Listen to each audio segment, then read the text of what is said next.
ಪ್ರಾರ್ಥನೆ ಮಾಡ್ತಾರೆ. ಮಹಾಪರಿಶುದ್ಧವಾದ ಕರ್ತನೆ,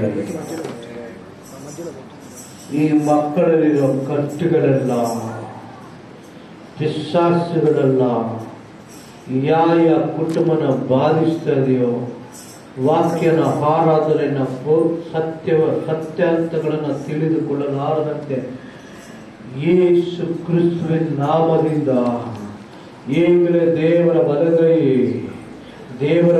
ನಿಮ್ಮ ಮೇಲೆ ಹಿಡಿದು ಬರ್ತಾ ಇದೆ. ಸಹೋದರ ಸಹೋದರಿ, ಇವತ್ತು ನೀನು ಈ ಸ್ಥಳದಲ್ಲಿ ಬಂದಿರೋ ಹಾಗಾದ್ರೆ ನಿನ್ನ ಮನೆಯಲ್ಲಿ ದೇವರು ಇವತ್ತು ಎಂಟ್ರಿ ಆಗ್ತಾ ಇದ್ದಾರೆ. ನಿನ್ನ ಕುಟುಂಬದಲ್ಲಿ ಎಂಟ್ರಿ ಆಗ್ತಾ ಇದ್ದಾರೆ. ಇವತ್ತು ಯಾವ ಸಕಲ ವ್ಯಾಧಿ ಇರ್ಬೋದು, ಸಕಲ ಪಿಶಾಚುಗಳು, ಸಕಲ ಮಂತ್ರಗಳಿರ್ಬೋದು, ನಿಮ್ಮನ್ನ ಬಾಧಿಸೋ ಎಲ್ಲ ಕಟ್ಟುಗಳು ಏಸು ಇವತ್ತು ಬಿಡುಗಡೆ ಕೊಡ್ತಾರೆ.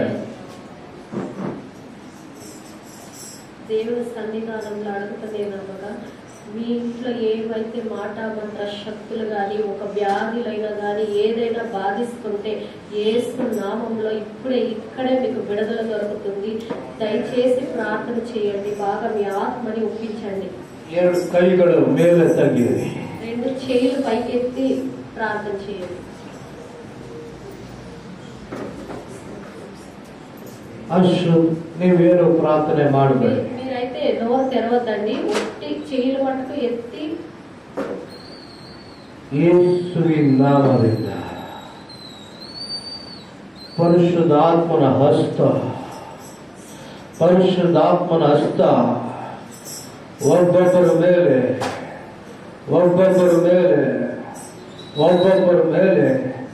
ಈಗೋ ದೇವರ ಹಸ್ತ,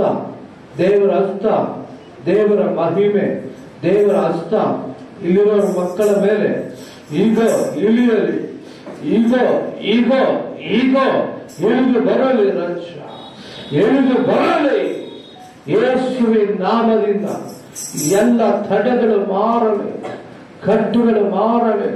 ಪ್ರಾರ್ಥನೆಗೆ ವಿರೋಧವಾಗಿ ನಿಂತಿರುವ ಎಲ್ಲ ಕುರಿಗಳು, ಇವರು ವಾಕ್ಯ ಸಂದೇಶವನ್ನು ಕೇಳದಂತೆ ನಿಂತಿರುವ ಎಲ್ಲ ತಟ್ಟೆಗಳು ಯೇಸು ನಾಮದಿಂದ ಈಗಲೇ ಶರೀರದಿಂದ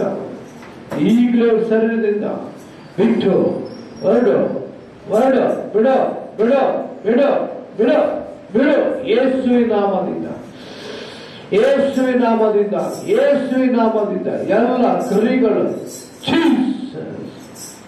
ಯೇಸುವೇ ನಿಮಗೆ ಸ್ತೋತ್ರ, ಯೇಸುವೇ ನಿಮಗೆ ಸ್ತೋತ್ರ. ಪರಿಶುದ್ಧಾತ್ಮನ ದೇವರೇ ಸ್ತೋತ್ರ, ಪರಿಶುದ್ಧನಾದ ದೇವರೇ ಜೀಸಸ್.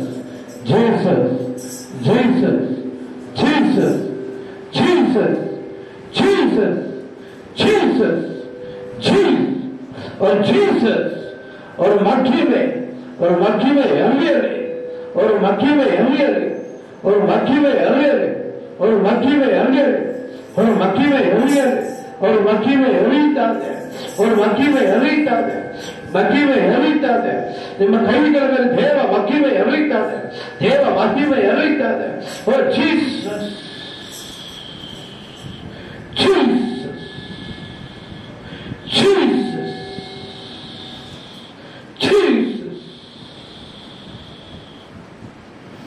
ಪರಿಶುದ್ಧಾತ್ಮನ ದೇವರೇ, ಎಲ್ಲ ತಡೆಗಳು ಮಾರಲಿ, ಕಟ್ಟುಗಳೆಲ್ಲ ಮಾರಲಿ. ಪ್ರಾರ್ಥನೆಗೆ ಆತ್ಮಗಳು ಬರದಂತೆ ಮಾಡುವ ಎಲ್ಲ ತಡೆಗಳು ಸತ್ತರು ತಿರುಗಲು ಸುಟ್ಟು ಏರಿ ಎಲ್ಲ ಬಂಧನೆಗಳು ಅಸುದ್ಧ ಕರೆಗಳಿಂದ ಸುಟ್ಟ ಯೇಸುವಿನ ನಾಮದಿಂದ, ಯೇಸುವೇ ವಾಕ್ಯದಲ್ಲಿ ಮಾತನಾಡಿ, ಪರಿಶುದ್ಧಾತ್ಮನ ದೇವರೇ ಮಾತನಾಡಿ, ಯೇಸು ಕ್ರಿಸ್ತುವಿನ ನಾಮದಿಂದ ಪ್ರಾರ್ಥಿಸುತ್ತಾರೆ. ಆಮೆನ್. Hallelujah, hallelujah. ಎಷ್ಟು ಜನರು ಇವತ್ತು ಸಂತೋಷವಾಗಿದ್ದೀರಾ? ఎంతమంది ఈరోజు సంతోషంగా ఉన్నారు? ಇವತ್ತು ದೇವರು ವಿಶೇಷವಾಗಿ ನಿಮ್ಗೆ ಎಲ್ಲರಿಗೂ ಬಿಡುಗಡೆ ಮಾಡುವಂತಾಗಿ ಹೊರಡ್ತಾ ಇದ್ದಾರೆ. ఈ రోజు మీ సమస్యలకి విడుదల వచ్చే రోజు ఈ రోజు. ಹಲ್ಲೆಲೂಯಾ. ನೀವು ಬಿಡುಗಡೆ ಆಗುವಾಗ ನೀವು ಸಂತೋಷ ಉಳ್ಳವರಾಗಿರಬೇಕು. ಹಲ್ಲೆಲೂಯಾ. విడుదల వచ్చిందంటే మీరందరూ సంతోషంగా ఉన్నారు అని అనిపించుకోవాలి. ನೀವು ಅದನ್ನೇ ಹಳೆದನ್ನೇ ಯೋಚನೆ ಮಾಡಬಾರದು. దాన్నే పట్టుకొని యోచన చేయకూడదు. ಬಿಟ್ಟು ಹೋಗಿರೋದನ್ನ ನೆನೆಸಿಕೊಳ್ಳಬಾರದು. విడిచిపోయింది మళ్ళీ మీరు చింత చేయకూడదు. ಅದನ್ನೇ ಯೋಚನೆ ಮಾಡ್ತಾ ಮಾಡ್ತಾ దాన్నే చింత చేస్తూ చేస్తూ ಏನಕ್ಕೂ ಪ್ರಯೋಜನ ಇಲ್ಲ. అసలు ఏంటి ప్రయోజనం ఉండదు. ಪರಿಪೂರ್ಣವಾಗಿ ಬಿಡುಗಡೆ ಕೊಟ್ರೆ ఈ రోజు అయితే పరిపూర్ణంగా మీకు విడుదల వస్తుంది. ದೇವರು ಬಿಡುಗಡೆ ಕೊಡ್ತಾರೆ. దేవుడు ఖచ్చితంగా విడుదల ఇస్తారు. ಹಲ್ಲೆಲೂಯಾ, హల్లెలూయా, ಹಲ್ಲೆಲೂಯಾ, హల్లెలూయా. ಇವತ್ತು ಅಪೊಸ್ತಲರ 16ನೇ ವಾಕ್ಯ, అపోస్తలుల 16వ వాక్యం.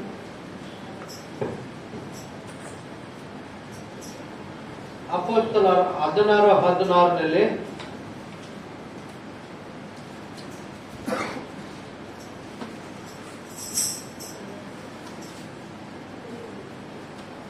ಬಳಿಕ ಪ್ರಾರ್ಥನೆ ನಡೆಯುವ ಸ್ಥಳಕ್ಕೆ ನಾವು ಹೋಗುತ್ತಿರುವಾಗ ದೊರಡಗತಿ ಎಂಬ ಒಬ್ಬ ದಾಸಿಯ ನಮ್ಮ ಎದುರಿಗೆ ಬಂದಳು. ಅವಳ ಕನಿ ಹೇಳುವವಳು. ಅವಳ ಯಜಮಾನನಿಗೆ ಬಹು ಆದಾಯವಾಗುತ್ತಿತ್ತು.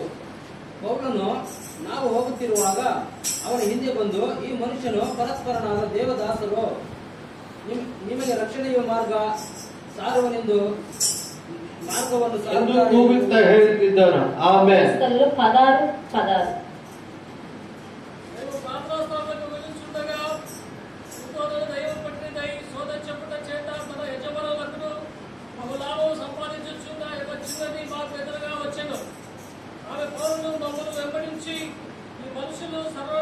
దేవుని దాసులు, మీరు మీకు రక్షణ మార్గమును ప్రేమించువారై ఉన్నారని కేకలు వేసి చెప్పాను. Amen, hallelujah. ನೋಡಿ ಪ್ರಿಯ ಮಕ್ಕಳೇ, ಇವತ್ತು ದಿನ ಪ್ರಾರ್ಥನೆಯ ನಡೆಯುವ ಆ ಸ್ಥಳಗಳು ನಾವು ನಡೀತಿರುವಾಗ ದಾಸನು ನಿಮ್ಮ ದೂರಿಗೆ ಬಂದನು. ಅವಳ ಕಣ್ಣಿಗೆಯು ಆಗುವುದರಿಂದ ಯಜಮಾನನು ಬಹು ಆದಾಯದಿಂದ ಇದ್ದರು. ಹಲ್ಲೆಲೂಯಾ. ನೋಡಿ, ಒಂದು ಪಟ್ಟಣದಲ್ಲಿ, ಒಂದು ಗ್ರಾಮದಲ್ಲಿ ಒಬ್ಬ ಸಹೋದರಿ ಏನಾಗಿದ್ರು ಅಂದ್ರೆ, ಅವೊಬ್ಬ ಮಂತ್ರವಾದಿ ಆಗಿದ್ರು. ಆ ಮಂತ್ರವಾದಿ ಗ್ರಾಮಗಳಲ್ಲಿ, ಪಟ್ಟಣಗಳಲ್ಲಿ ಒಂದು ಶಾಸ್ತ್ರ ಹೇಳುವಳಾಗಿ ಇದ್ರು. ಅನೇಕ ಜನರಿಗೆ ಅನೇಕ ಕಾರ್ಯಗಳನ್ನ, ಅದ್ಭುತ ಕಾರ್ಯಗಳನ್ನ ಈ ಸಹೋದರಿಗಳು ಸಹ, ಅವ್ರ ಒಳಗಡೆ ಇರೋ ಪಿಶಾಚುಗಳು ಸಹ ಈ ಸಿಸ್ಟರ್ ಮುಖಾಂತರ ಅನೇಕ ಕಾರ್ಯಗಳು ಮಾಡ್ತಾ ಇದ್ರು. గ్రామంలో ఒక సహోదరి ఉంది. ఆమె మూలకంగా అద్భుత కార్యాలు ఏమంటే అవి వచ్చేసి మాట మంత్ర శక్తులైనవి ఆమె మూలకంగా జరుగుతున్నాయి. హల్లెలూయా.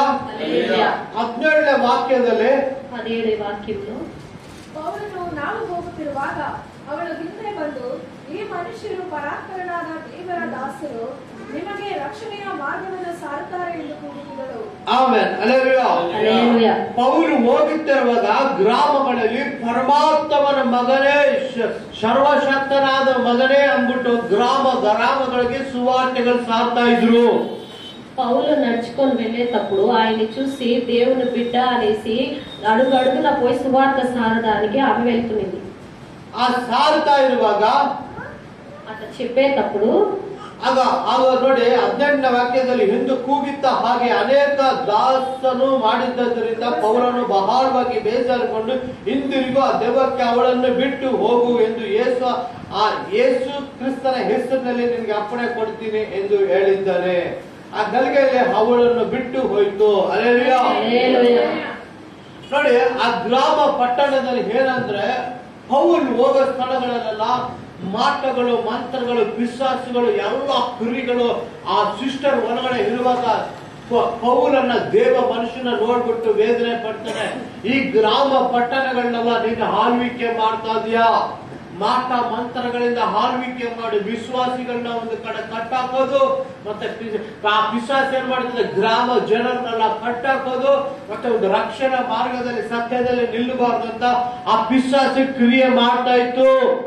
ఆమెలో ఉండే ఒక దెయ్యం ఏం చేస్తున్నదంటే, ఎవరిని ప్రార్థన చేయకోకుండా వాళ్ళందరినీ వేరువేరుగా చేసి దేవుని బిడ్డలుగా మారుకోకుండా ఆమెలో ఉండే ఒక స్పిరిట్ అలా చేస్తున్నది. ఇప్పుడు ಆವಾಗ ಪೌಲ್ಗೆ ತುಂಬಾ ಸಿಕ್ಕಾಪಟ್ಟ ತುಂಬಾ ಬೇಜಾರಾಗುವಾಗ ఆ పౌలుకి ఏమవుతుందంటే, ఎప్పుడు ఆమెను చూస్తే చాలా బేజారైపోయింది. ಈ ಗ್ರಾಮ ಪಟ್ಟಣದಲ್ಲಿರುವ ಎಲ್ಲ ಸತ್ಯವಾದ ವಾಕ್ಯಗಳನ್ನ, ರಕ್ಷಣೆಗಳನ್ನ ತಡೆ ಮಾಡುವ ದುರಾತ್ಮವೇ, ಈ ಸಹೋದರಿನ ಬಿಟ್ಟು ನೀನು ಹೋಗಬೇಕು.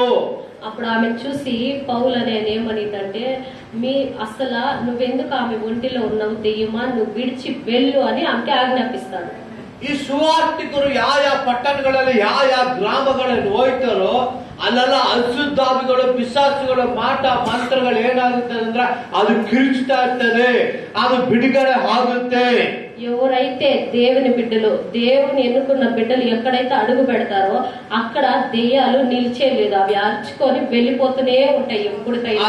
అది ఎంత దుష్ట శక్తి తిరుగుడుతా, అవి ఎంత పెద్ద దెయ్యమైన దుష్ట శక్తి అయినా గ్రామಗಳಿಗೆ ಒಬ್ಬ ಸೇವಕನ ಬೇಕು, ఒక గ్రామానికి ఒక సేవకుడు కావాలి, ಒಬ್ಬ ಪೌಲ್ ಬೇಕು, ఒక పౌలు లాంటి సేవకుడు కావాలి. పౌలు ಹೋಗೋ ಸ್ಥಳವೆಲ್ಲ ಬಿಡುಗಡೆಗಳು ಮಾಡ್ತಾ ಇದ್ರು.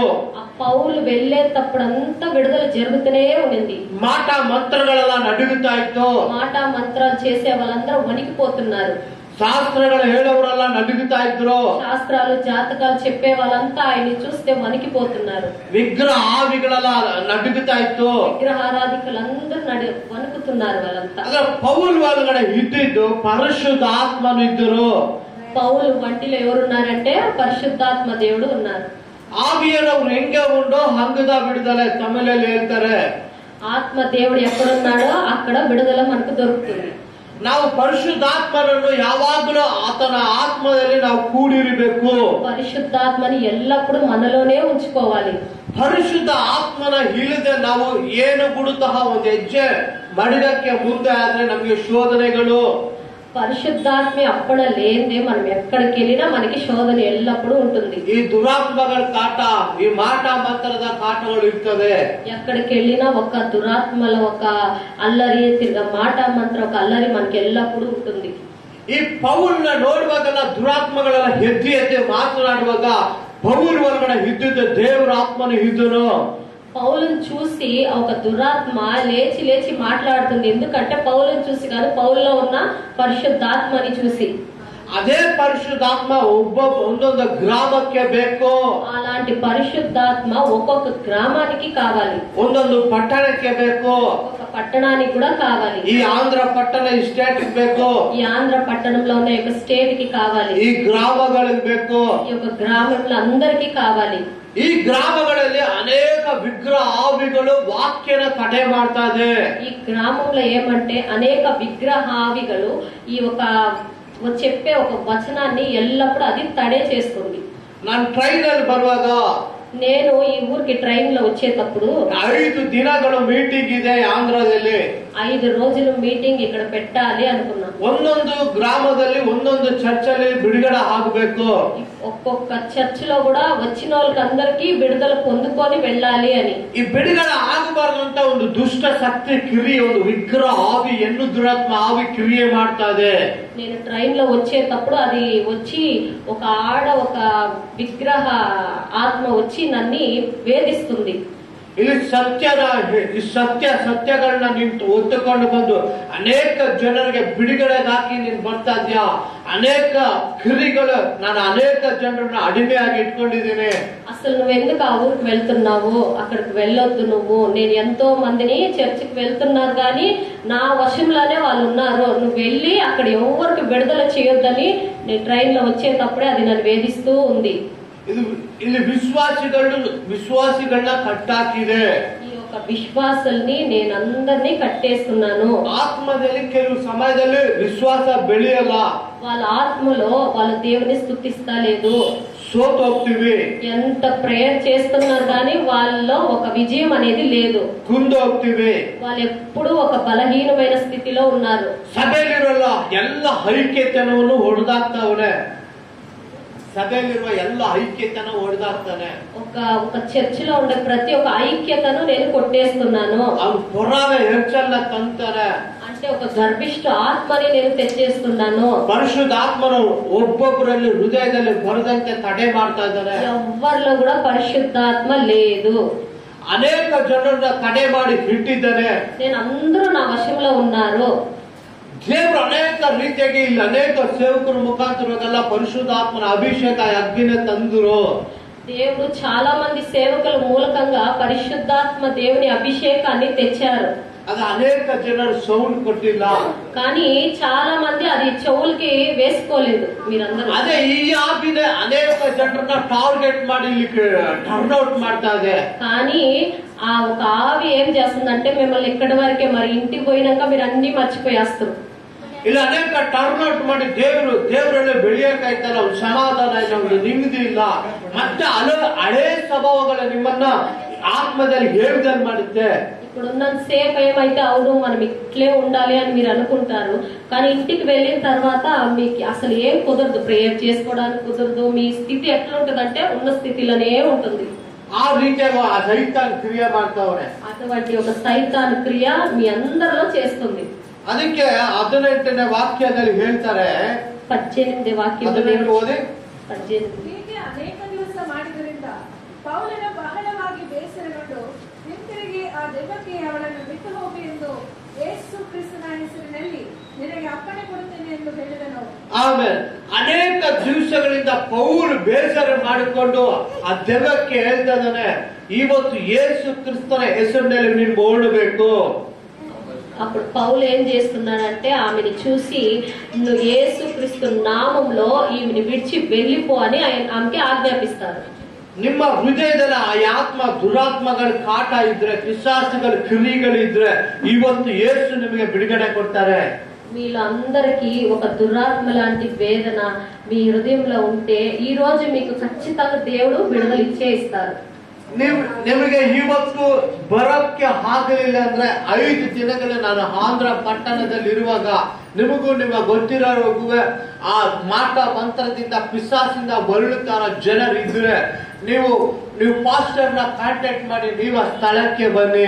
నేను 5 రోజులు ఇక్కడే ఉంటాను. ఎవరికైతే మాట మంత్ర శక్తులతో, దెయ్యపు శక్తులతో రోగాల నుంచి విడుదల కావాలంటే నేను పాస్టర్ గారిని మీట్ చేయండి, నేను ఇక్కడే ఉంటాను, మీరు నన్ను వచ్చి కలవండి, మీకు తెలిసిన వాళ్ళు కూడా మీరు చెప్పండి. అపోస్తలుల 19ನೇ వాక్య, అపోస్తలులలో 19వ వాక్యం, 19-11ನೇ ವಾಕ್ಯ, 19-11. ದೆವ್ವ ಬೆಳೆಸುವವರೆನಿಸಿಕೊಂಡು ದೇಶ ಸಂಚಾರಿಗಳಾದ ಯೆಹೂದ್ಯರಿದ್ದರು. ಅವರಲ್ಲಿ ಕೆಲವರು ದೆವ್ವ ಹಿಡಿದವರ ಮೇಲೆ ಪೌಲನು ಸಾರುವ ಯೇಸುವಿನ ಆಣೆ ಎಂದು ಹೇಳಿ ಕರ್ತನಾದ ಯೇಸುವಿನ ಹೆಸರನ್ನು ಪ್ರಯೋಗ ಮಾಡುವುದಕ್ಕೆ ತೊಡಗಿದರು. ಮಹಾಯಾಜಕ ಸ್ಕೇವನೆಂಬ ಒಬ್ಬ ಯೆಹೂದ್ಯನು 7 ಮಂದಿ ಮಕ್ಕಳು ಹಾಗೆ ಮಾಡುತ್ತಿದ್ದರು. ಆದರೆ ದೆವ್ವವು ಅವರಲ್ಲಿ ಇಬ್ಬರಿಗೆ ಯೇಸುವಿನ ಗುರುತು ನನಗುಂಟು, ಪೌಲನನ್ನು ಬಲ್ಲೆನು, ನೀವಾದರೆ ಯಾರು? 11ನೇನಾ? ದೇವರು ಪೌಲನ ಕೈಯಿಂದ ವಿಶೇಷವಾದ ಮಹತ್ಕಾರ್ಯಗಳನ್ನು ನಡೆಸುತ್ತಾ ಇದ್ದರಿಂದ ಜನರು ಅವನ ಮೈ ಮೇಲಿನಿಂದ ಕೈವಸ್ತ್ರಗಳನ್ನು, ಉಡಿ ವಸ್ತ್ರಗಳನ್ನು ತಂದು ರೋಗಿಗಳ ಮೇಲೆ ಹಾಕಲು ಅವರವರ ರೋಗಗಳು ವಾಸಿಯಾದವು. ಆಮೇಲೆ ಹಲ್ಲೆಲೂಯಾ. ನೋಡಿ, ಇಲ್ಲಿ ಪೌಲ ದೇವರು ಆ ದೇವನ ರಾಜನ ಪೌಲ ನಿಮಿತ್ತವಾಗಿ గ్రామ పట్టణಗಳಲ್ಲಿ అనేక అద్భుతాలు ಮಾಡ್ತಾ ಇದ್ದಾನೆ. దేవుడు ఏం చేశారంటే పౌలలో ఉండుకొని చాలా ఒక గ్రామాలకి ఒక్కొక్క అద్భుత కార్యాలు చేస్తూనే వస్తున్నాడు. ಅಲ್ಲಿ ಜನರೆಲ್ಲ ಅವ್ರ ಮೈ ಮೇಲೆ ಬೀಳ್ತಾ ಇದ್ರು. జనాలందరూ ఆయన వస్తుంటే ఆయన పైన పడిపోతున్నారు. ಆದ್ರೆ ಮೈ ಮೇಲೆ ಬೀಳೋರೆಲ್ಲ ವ್ಯಾಧಿಗಳಾಗಿರ್ಬೋದು, ಪಿಶಾಚುಗಳಾಗಿರ್ಬೋದು, ಮಾಟ ಮಂತ್ರಗಳಾಗಿರ್ಬೋದು, ನಿಮಗೆ ಯಾವ ವ್ಯಾಧಿ ಆಗಿರ್ಬೋದು, ಅದರ ದೇವರ ಬಿಡುಗಡೆ ಕೊಡ್ತಾ ಇದ್ದಾರೆ. కానీ ఎటువంటి వ్యాధైనా, మాట మంత్ర శక్తులైనా పౌలుని నీడని తాకిన వెంటనే ఒక విడుదల వారికి దొరుకుతుంది. ಅದೇ ರೀತಿಯಾಗಿ ಈ ಆಂಧ್ರ ಪಟ್ಟಣದಲ್ಲಿ 5 ದಿನಗಳು ಈ ಕಾರ್ಯಗಳು ನೆರವೇರುತ್ತದೆ. అదే రీతిగా పౌలు లాంటి అద్భుతాలు ఈ 5 రోజుల్లో మీకు అందరికీ నెరవేరుతుంది. ಈ ನೆರವೇರಬೇಕಂದ್ರೆ ನಿಮ್ಮ ಆತ್ಮನ ದೇವರಿಗೆ ಒಪ್ಪಿಸಿಕೊಡಬೇಕು. ఇటువంటి కార్యాలు మీ దగ్గర కూడా జరగాలంటే మీ యొక్క ఆత్మని దేవుని సన్నిధిలో ఒప్పించాలి. ನಿಮ್ಮ ಆತ್ಮ ಕ್ಷಮಾಪಣೆ ಕೇಳಬೇಕು. మీరు క్షమాపణ పొందాలి. ఫస్ట్ ದೇವರ ಹತ್ರ ಕೇಳಬೇಕು. దేవుని దగ్గర అడగాలి. ನಿನ್ನ ಸಹೋದರಿ, ನಿನ್ನ ಯಜಮಾನರು, ನಿನ್ನ ಫ್ಯಾಮಿಲಿಯಲ್ಲಿ ಒಬ್ಬರ ಹತ್ರ ಕೇಳಬೇಕು. మీ యొక్క ఫ్యామిలీలో ఎవరి దగ్గరైనా మనస్తాపాలు ఉంటే మీరు క్షమించండి అని ತಪ್ಪಂತ ಗೊತ್ತು, ನಿಮ್ಗೆ ಬಿಟ್ಕೊಡಕ್ ಆಗ್ತಾ ಇಲ್ಲ. అది తప్పే, వాళ్ళది తప్పే చేస్తుంటారు, కానీ మీరు క్షమించాలి అని అడగాలి వాళ్ళ దగ్గర. ಅಲ್ಲಿ ಪೌಲ ಹತ್ರ ಹೋಗ್ಬೇಕಂದ್ರೆ ಪ್ರತಿಯೊಬ್ಬರು ಮನ ತಿರುಗುತ್ತಾ ಇದ್ರು. పౌల దగ్గరికి వెళ్ళాలంటే అందరూ మనసు మార్పుడి పొందుతున్నారు. ಪಶ್ಚಾತ್ತಾಪ ಪಟ್ಟು ದೇವರ ದೇವರೇ ನನಗೆ ಏನಾದ್ರು ಒಂದು ಬಿಡುಗಡೆ ಆದ್ರೆ ಸಾಕು, ಒಂದು ಗುಣ ಆದ್ರೆ ಸಾಕು, ನಾನು ನಿನ್ನ ಪಾದ ಬಂಧುಗಳ ಬರ್ತೀನಿ, ನಾನು ಬಿಡುಗಡೆ ಕೊಡು ಅಂತ ಜನರು ಬರ್ತಾ ఇద్దరు. వాళ్ళు ఏమంటే నాయన నాకు ఎటువంటి సమస్య అయినా మాకు విడుదల వస్తే చాలని పౌలుల దగ్గరికి జనాలు తరలి వస్తున్నారు. ಬರೋರಲ್ಲ, వచ్చే వాళ్ళందరూ ಬಿಡುಗಡೆ ಪ್ರತಿ ಒಬ್ಬ ಕುಟುಂಬಕ್ಕೂ ಪ್ರತಿಯೊಬ್ಬ ಫ್ಯಾಮಿಲಿಗೂ ದಾಸರಿಗೂ ದೇವರು ಬಿಡುಗಡೆ ಮಾಡ್ತಾನೆ ಇದ್ರು ಪೌಲ ನಿಮಿತ್ತವಾಗಿ. వచ్చిన వాళ్ళందరికీ ఒక్కొక్కరికి విడుదల పొందుకొనే వాళ్ళు వెళ్తున్నారు. ಅನೇಕ ದೆವ್ವಗಳು ಒಬ್ಬೊಬ್ಬರನ್ನ ಅನೇಕ 5 ವರ್ಷ 10 ವರ್ಷದಿಂದ ಅವ್ರನ್ನ ಅಡಿಮೆಯಾಗಿ ಇಟ್ಟುಕೊಂಡ್ರು ದೆವ್ವಗಳೆಲ್ಲ. చాలా దెయ్యపు శక్తిలో 5 సంవత్సరాలు 10 సంవత్సరాలు అంతా ఆ శక్తుల నుంచి అంతా విడుదల పొందుకున్నారు. ಅದನ್ನೆಲ್ಲ ಬಿಡುಗಡೆ ಕೊಡಬೇಕಂದ್ರೆ ನೀವು ದೇವರ ಮುಂದಡೆ ನೀವು ಇವಾಗ ಗಟ್ಟಿಯಾಗಿ ಇಟ್ಕೊಳ್ಬೇಕು. మీలో ఉండే ఒక ప్రాబ్లమ్స్ కి విడుదల కావాలి అంటే మీలో ఉండే ఒక క్షమాపణ అనే ఒక కార్యాన్ని గట్టిగా మీరు పట్టుకోవాలి. ದೇವರ ಮೇಲೆ ನೀವು ನಂಬಿಕೆ ಇಡುವಾಗ ಅದು ಇವತ್ತು ಆ ಬಿಡುಗಡೆ ಆಗುತ್ತೆ.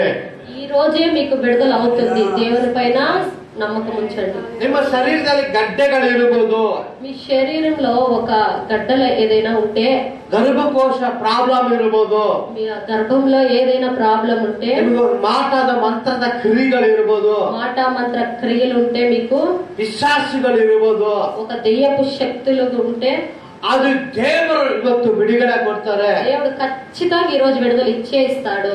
ಆ ಪೌಲ ಕಾಲದಲ್ಲಿ ಬಿಡುಗಡೆ ಮಾಡಿದ್ದ ದೇವರು ಇವತ್ತು ಕೂಡ ಶಾಶ್ವತವಾಗಿದ್ದಾರೆ. ಅವರು పౌలు కాలంలో చేసిన దేవుడు ఇప్పటికి జీవంతోనే ఉన్నాడు. మళ్ళీ ಅವರು ಜೀವ ಉಳ್ಳ ದೇವರು, జీవం ఉండే దేవుడు, ಅವ್ರ ಜೀವಾದಿ ಜೀವನು, జీవాది జీవుడు, ರಾಜಾದಿ ರಾಜನು, రాజాది రాజును. ಆ ರಾಜನ ನಿಮ್ಮ ಆತ್ಮದಲ್ಲಿ ಎಂಟ್ರಿ ಆಗ್ಬೇಕು.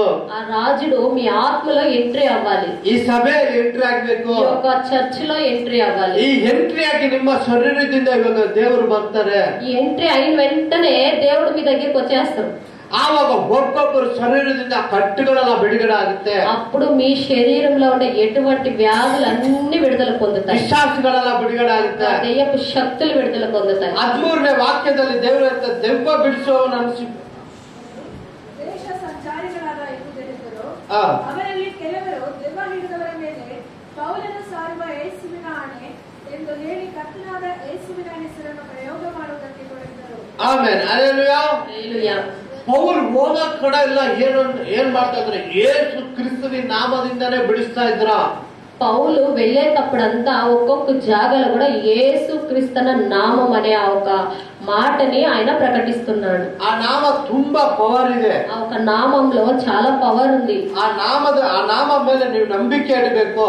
ఆ నామం పైన మీరందరూ నమ్మకం ఉంచాలి. 18ನೇ ವಾಕ್ಯದಲ್ಲಿ 18ನೇ ವಾಕ್యంలో ಮತ್ತು ಕರ್ತನಾದ ಯೇಸುವಿನ ಹೆಸರು ಪ್ರಖ್ಯಾತಿಗೆ ಬಂತು. ಆತನನ್ನು ನಂಬಿದವರಲ್ಲಿ ಅನೇಕರು ಬಂದು ತಮ್ಮ ಕೃತ್ಯಗಳನ್ನು ಒಪ್ಪಿಕೊಂಡು ತಿಳಿಸಿದರು. ಆಮೇನ್. ಹಲ್ಲೆಲೂಯಾ. ಹಲ್ಲೆಲೂಯಾ. ಅನೇಕ ಜನರು ಬಂದು ಆತನ ಹೆಸರಿನಲ್ಲಿ ಬಂದು ಅನೇಕ ಜನರು ಒಪ್ಪಿಕೊಂಡ್ರು. చాలా మంది వచ్చి ఆయన ఒక నామంలో అందరూ వాళ్ళున్న సమస్యలన్నీ ఒప్పుకున్నారు. ಅದೇ ರೀತಿಯಾಗಿ ನೀವು ಒಪ್ಪಿಕೊಳ್ಳಬೇಕು. అదే రీతిగా మీలో ఏదైనా తప్పులైనా ఎటువంటి ఏమైనా ఉంటే మీరు ఈ రోజు ఒప్పుకోవాలి. ನಾನು ಏನೋ ಒಪ್ಪಿಕೊಳ್ಳಲ್ಲ, నేనేమీ ఒప్పుకునేలేదు, ಕರೆಕ್ಟ್ ಆಗಿದ್ದೀನಿ, నేను అన్నిట్లో కరెక్టే, ನನ್ಗೆ ಒಳ್ಳೆ ಊಟ ಇದೆ, ನೀರಿದೆ, ಮನೆ ಇದೆ ಅಂತ ನೀವು ಯೋಚನೆ ಮಾಡ್ತಾ ಇದ್ದೀರಾ.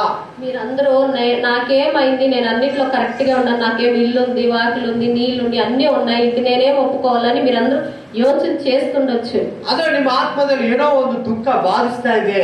కానీ ఇన్ని ఉన్నా గానీ ఒక్కొక్కరికి ఒక్కొక్క సమస్య ఉంది. మీలో ಆ ದುಃಖ ನಿಮ್ಮನ್ನ ವೇದನೆ ಪಡಿಸ್ತಾ ಇದೆ. ఆ ఒక ఆత్మలో ఉండే ఒక దుఃఖం మిమ్మల్ని చాలా వేధిస్తుంది. ಅದು ಯಾವತ್ತು ಬಿಡುಗಡೆ ಆಗ್ತದೆ ಅಂತ ನೀವು ಯೋಚನೆ అయ్యో ಮಾಡಿ నాకు ఎప్పుడు విడుదల దొరుకుతుంది అని మీరు ఒక మనసులో యోచన చేస్తూనే ఉన్నారు. ಆದ್ರೆ ದೇವರು ಹೇಳ್ತಾ ಇದ್ದಾರೆ ಒಪ್ಪಿಕೊಳ್ಳುವ ಮಾತ್ರ ಬಿಡುಗಡೆ. అయితే దేవుడు చెప్పేది ఏమనగా ఎవరైతే ఒప్పుకుంటారో వాళ్ళకే విడుదల. ನೀವು ಖಂಡಿತವಾಗಿ ಇಲ್ಲಿ ಬಂದಿದ್ದೀರಾ, ನೀವು ಒಪ್ಪಿಕೊಳ್ಳೋದೇನು ಅದು ದೊಡ್ಡ ಅವಮಾನ ಅಲ್ಲ. మీరు ఇక్కడ వచ్చేసి నేనేమైనా ఒప్పుకుంటే మీకేం అవమానమో అవే లేదు.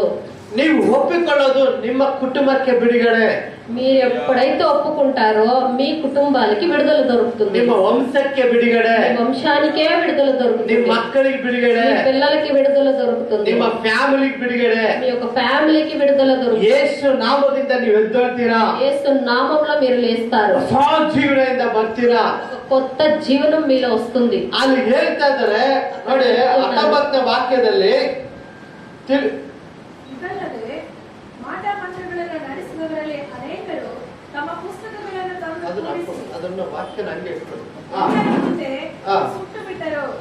ಆಮೇಲೆ ಅಲೆಲುಯಾ ಅಲೆಲುಯಾ. హల్లెలూయా. ನೋಡಿ 19ನೇ ವಾಕ್ಯ ಏನಂತಂದ್ರೆ, ಇದಲ್ಲದೆ ಮಾಟ ಮಂತ್ರಗಳನ್ನು ನಡೆಸುವುದರಲ್ಲಿ ಅನೇಕರು ತಮ್ಮ ಪುಸ್ತಕಗಳನ್ನೆಲ್ಲ ತಂದು ಕೂಡಿಸಿ ಎಲ್ಲಾರ ಮುಂದೆ ಸುಟ್ಟು ಬಿಟ್ಟರು. ಅಲೆಲುಯಾ. ನೋಡಿ, ದೇವರ ಕೈಗಳಲ್ಲಿ ಒಪ್ಪಿಸಿದ ತಕ್ಷಣ ಅವರು ಮನ ತಿರುಗ್ತಾ ಇದ್ದಾರೆ. దేవుడి చేతికి ఎప్పుడైతే అప్పచెప్పారో అప్పటి నుంచే వాళ్ళకి మన మార్పిడి వస్తుంది. ಅವ್ ನಿಮ್ ಮನೆಯಲ್ಲಿರೋ ಒಂದು ಫೋಟೋಗಳು ಇರ್ಬೋದು, మీ ఇంట్లో ఒక ఫోటోస్ ఉండొచ్చు. ಏನೋ ಅದು ಒಳ್ಳೇದಂತ ನಿಮ್ ಮನ್ಸಲ್ಲಿ ತಿಳ್ಕೊಂಡಿದ್ದೀರಾ, ఏదో ఉందిలే అదొక మంచిదే అని మీరు అనుకోని ఉండొచ్చు. ಏನೋ ಶಾಸ್ತ್ರ ಕೇಳಿರೋ ಪುಸ್ತಕ ಇರ್ಬೋದು ಅಂತ ఏదైనా జాతకం రాసిన ఒక బుక్ గాని ఒక పేపర్ గాని మీ ఇంట్లో ఉండొచ్చు. ಏನೋ ಒಂದು ದೃಷ್ಟಿ ತೆಗೆದು ಬೊಂಬೆ ಇಟ್ಕೊಂಡಿದ್ದೀರಾ, ఏదో దృష్టి తీసేదానికి ఏదైనా ఉంటుందిలే అని మీరు ఇంట్లో ఒకటి పెట్టుకొని ఉండొచ్చు. ಏನೋ ನಮ್ಮ ತಾಯಿ ಜ್ಞಾಪಕಾಗಿ ಇಟ್ಕೊಂಡಿದ್ದೀನಿ ಅಂತ ಹೇಳ್ತಿದ್ದೀರಾ, ఏదో మా తల్లి పెట్టుకునింది అందుకని ఆ గుర్తు కోసం నేను పెట్టుకొని ఉన్నాను మీరు అనొచ్చు. ಆ ರೀತಿಯಾಗಿ ನಿಮಗೆ ಆ ಮಾಟ ಮಂತ್ರವಾದ ಪುಸ್ತಕಗಳು ಯಾವುದೇ ರೀತಿಯಾಗಿರ್ಬೋದು, ವಿಗ್ರಹ ಆರಾಧನೆಗೆ ಸಂಬಂಧಪಟ್ಟವಾದ ಯಾವುದೇ ಕಾರ್ಯಗಳು ಇಟ್ಟುಕೊಂಡ್ರೆ, మీ ఇంట్లో ఎటువంటి అయినా విగ్రహారాధికకు సంబంధమైన ఒక బొమ్మలు గాని లేకపోతే ఒక జాతకపు బుక్కులు గాని మీ ఇంట్లో అయితే పెట్టుంటే ಅದನ್ನ ದೇವರ ಕೈಗಳಲ್ಲಿ ಒಪ್ಪಿಸ್ಬಿಟ್ಟು ಅದನ್ನ ಏನ್ ಮಾಡ್ಬೇಕು, ನಿಮ್ಮ ಮನೆಯಿಂದ ದೂರ ಆಗಿ ತಗೊಂಡೋಗಿ ಬಿಸಾಕ್ಬೇಕು, ಇಲ್ಲ ಸುಟ್ಟಾಕ್ಬಿಡಿ. అటువంటి ఏదైనా మీ ఇంట్లో ఉంటే ఫస్ట్ దేవుడికి అప్పచెప్పి మీ ఇంటి నుంచి దూరంగా ఎత్తుకొని వెళ్ళి దాన్ని కాల్చివేయండి లేకుంటే విసిరేయండి. ಅವಾಗ ದೇವರ ಮಹಿಮೆ ಮೇಲೆ ಮಹಿಮೆ ಹಾಕಿ ಬೆಳಿತೀರಾ. అప్పుడు మీ ప్రార్థనకి అడతడలు ఏవి లేకుండా దేవుని మహిమలో మీరందరూ పెరుగుతారు. ನೀವು ವಿಶೇಷವಾಗಿ ಅನೇಕ ದೇವರನ್ನ ನಂಬ್ತೀರಾ, మీరు చాలా దేవునిపై నమ్మకం ఉంచారు, ನಂಬಿಕೆಯಲ್ಲಿ ಬೆಳಿತೀರಾ, ಪ್ರಸನ್ನತೆಯಲ್ಲಿ ಬೆಳಿತೀರಾ, ಅಭಿಷೇಕದಲ್ಲಿ ಬೆಳಿತೀರಾ, ದರ್ಶನದಲ್ಲಿ ಬೆಳಿತೀರಾ. మీకు మంచి దర్శనం ఉండొచ్చు, అన్ని ఉండొచ్చు, అన్నిట్లో మీరు పెరుగుతూనే ఉన్నారు. ನೀವು ಏನೂ ಇಲ್ಲದೆ ಇದು ನನಗೆ ಬೇಕಂತ ನೀವು ಇಟ್ಟುಕೊಂಡ್ರೆ ಅದು ನಿಮ್ಮನ್ನ ಅಡಿಮೆಯಾಗಿ ಇಟ್ಟುಬಿಡ್ತದೆ. మీరు ఇవి కావాలి నేను ప్రార్థన చేస్తాను నాకు అవి కావాలంటే ఆ ఒక శక్తులు ఒక పవర్ మిమ్మల్ని అవి కట్టి పెట్టేస్తాయి. ನೋಡಿ, ಅಲ್ಲಿ ಏನಾಯ್ತಂದ್ರ ಪುಸ್ತಕಗಳು, ಬೆಳ್ಳಿ, ಬಂಗಾರ, ಚಿನ್ನಗಳು, ಗೋಲ್ಡ್ ಎಲ್ಲ ತಗೊಂಡೋಗಿ ಏನ್ ಮಾಡ್ತಾ ಇದಾರೆ, ಸುಟ್ಟಾಗ್ತಾ ಇದಾರೆ. అక్కడ ఏమని రాస్తుందంటే అటువంటి అన్ని కాల్చి వేస్తున్నారు జనాలు. ಗೋಲ್ಡ್, ಬೆಳ್ಳಿ ಎಲ್ಲಾನು ತೆಗೆದು ಏನ್ ಮಾಡ್ತಾ ಇದಾರೆ, ಸುಟ್ಟಾಗ್ತಾ ಇದಾರೆ. ಹಲ್ಲೆಲೂಯಾ. ఆ విగ్రహారాధనకి సంబంధించిన వెండి గాని బంగారు గాని అన్ని ఏం చేస్తున్నారంటే కాల్చి వేస్తున్నారు. ಅದೇ ರೀತಿಯಾಗಿ ನಿಮಗೆ ಬಿಡುಗಡೆ ಬೇಕಂದ್ರೆ, ನಿಮಗೆ ಸ್ವಸ್ಥತೆ ಬೇಕಂದ್ರೆ ಅದು ನಿಮಗಿಂತ ಅದು ದೊಡ್ಡದಲ್ಲ.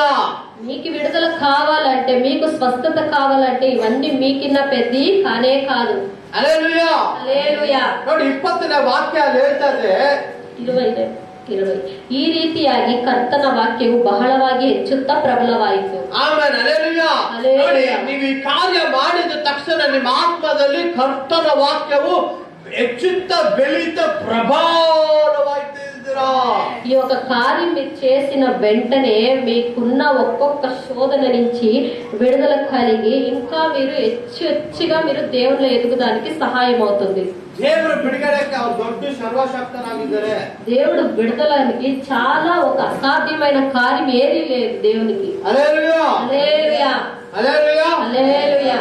ದೇವರು ಬಿಡುಗಡೆ ಕೊಟ್ಟರೆ ಅವರು ಪರಿಪೂರ್ಣವಾಗಿ ಬಿಡುಗಡೆ ಕೊಟ್ಬಿಡ್ತಾರೆ. దేవుడు దాన్ని విడుదలిస్తే ఏదో కొంచెం కాకుండా పరిపూర్ణంగా మీకు విడుదల వస్తుంది. ಮತ್ತೆ 28ನೇ ವಾಕ್ಯ ಹೇಳ್ತದೆ, మತ್ತಾయ 28:8